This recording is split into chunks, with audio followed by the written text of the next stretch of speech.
Okay, what if I told you there's a company dreamed up by a huge Lord of the Rings fan that knows more about our daily lives than maybe even the government does? Well, that company is Palantir. It's a tech giant that loves the shadows. And today, we're going to pull back the curtain and see what's really going on. All right, to really get Palantir, you got to wrap your head around a bit of a puzzle. Everyone talks about it like it's this massive tech giant, right? But when you actually look at the numbers, well, the story starts to feel a little off. So, get this. Its annual revenue is under $3 billion. To put that into perspective for you, a single kind of medium-sized supermarket chain in Europe can pull in 3 times that much. So you look at that and you'd think, okay, just another tech company. But you'd be totally wrong. And then you see this number. The stock just exploded, up over 340% in 2024, all thanks to the AI craze. So what's going on here? There's this huge disconnect, and it makes you wonder, what's the real story?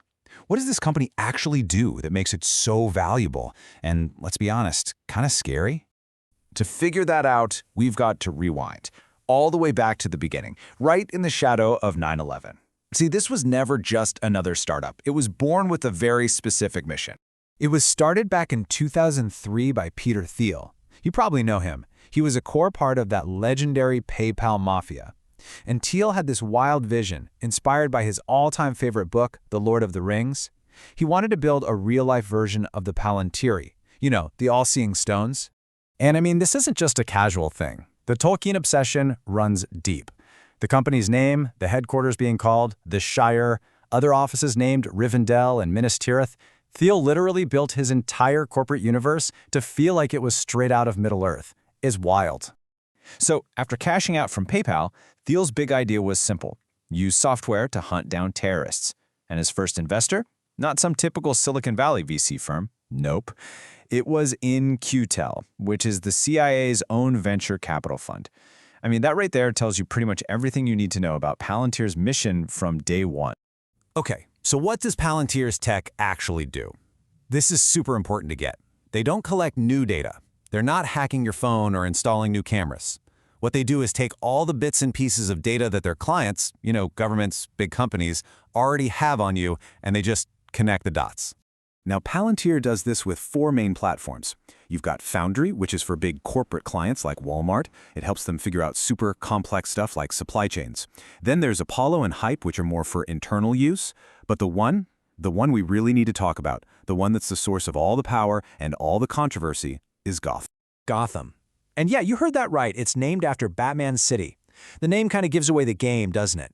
It's designed to be this high-tech weapon against evil, a tool used by intelligence agencies, militaries, and police all over the world. We're talking the CIA, the FBI, even Europol. So here's how it works. Gotham hoovers up all these different pieces of information a government has on you.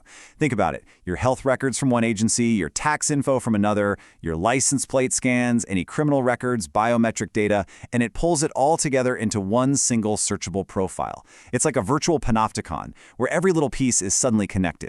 You see, this kind of tech isn't just another tool. It's actually creating a whole new way of governing. It's a concept called algorocracy, which literally means ruled by algorithm. And that's a huge shift.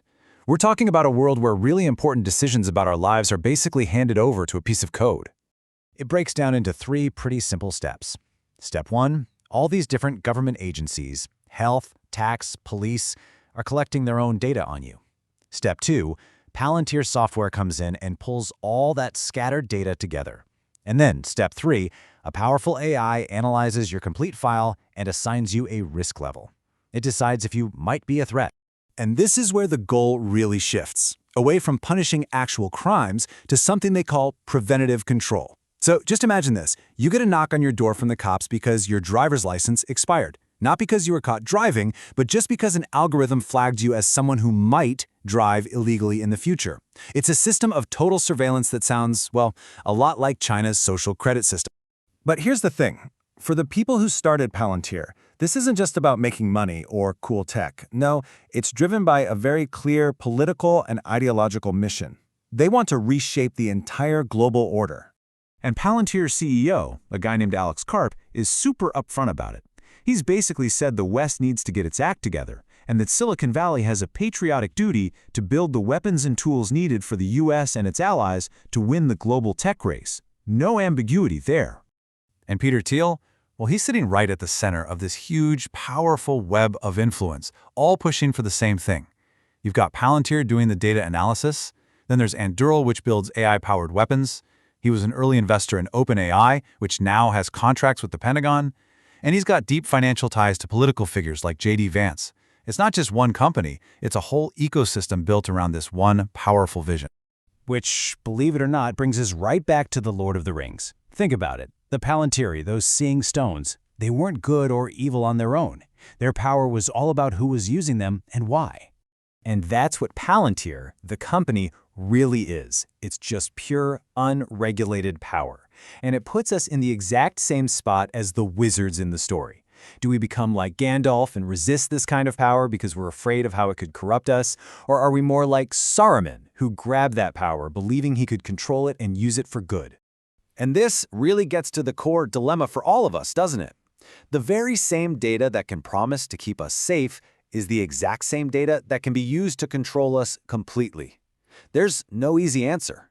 The only real question left is, what choice are we willing to make?